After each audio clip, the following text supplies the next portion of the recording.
MLA Maganti Gopinath కోలుకుంటున్నారని మాజీ మంత్రి హరీష్ రావు తెలిపారు. 48 గంటల తర్వాత గోపీనాథ్ హెల్త్ బులెటిన్ విడుదల చేస్తారని, గోపీనాథ్ క్షేమంగా బయటకు వస్తారని విశ్వాసం ఉందన్నారు. గోపీనాథ్కి సీనియర్ వైద్యులు చికిత్స చేస్తున్నారని హరీష్ రావు తెలిపారు. మాగంటి గోపీనాథ్ వైద్యానికి స్పందిస్తున్నారని దాసు శ్రావణ్ చెప్పారు. ఇటీవలి పరిస్థితులతో గోపీనాథ్ ఒత్తిడికి గురయ్యారని, సరదార ఆత్మహత్య ఘటనతో గోపీనాథ్ ఒత్తిడికి గురయ్యారన్నారు. 48 గంటల పాటు అబ్జర్వేషన్లో ఉంచారని, గోపీనాథ్ క్షేమంగా రావాలని కోరుకుంటున్నట్లుగా శ్రావణ్ తెలిపారు. ఇక వదంతులు ప్రచారం చేయవద్దని మాగంటి బంధువులు తెలిపారు.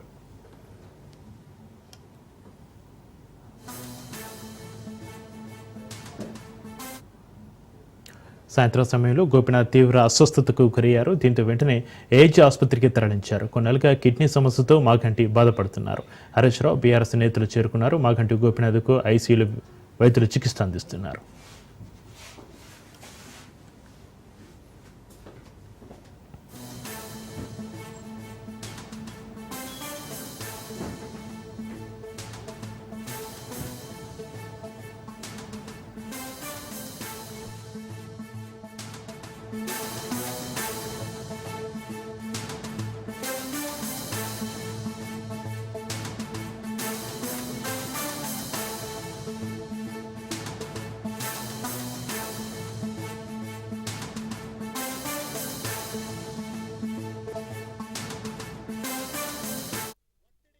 మానసిక ఒత్తిడికి గురై ఆత్మహత్య చేసుకున్నాడు అన్నటువంటి ఒక వార్త విన్నప్పటి నుండి ఈ ఇన్సిడెంట్ జరిగేంత వరకు కూడా అనేక రకాలైనటువంటి ఒక మానసిక ఒత్తిడికి వారు గురైనారని వారి కుటుంబ సభ్యులు చెప్తా ఉన్నారు. తినమంటే తినకుండా, నిద్రపోకుండా ఎప్పుడు సర్దార్నే తలుతూ నాకు కుటుంబం పోయింది అని చెప్పని బాధపడ్డాడు అని చెప్పని వాళ్ళ కుటుంబ సభ్యులు చెప్తా ఉన్నారు. దానికి తోడుగా పోలీసులు చర్య తీసుకోండి, సర్దార్ వీడియోస్ మరి కంప్లైంట్ ఒక రకంగా ఇచ్చిన తర్వాత, కుటుంబ సభ్యులు చెప్పిన తర్వాత కూడా పోలీసులు ఏమాత్రం చర్య తీసుకో లేదు అని చెప్పని వాపోయిండ్రు అని సాక్షాత్తు కూకట్పల్లి శాసనసభ్యులైన కృష్ణారావు గారితో దాదాపు ఇవాళ కలిపి దాదాపు 10-12 సార్లు ఫోన్ లో మాట్లాడి గంటలు మాట్లాడి పోలీసులు ఈ రకంగా ఎందుకు వ్యవహరిస్తా ఉన్నారు.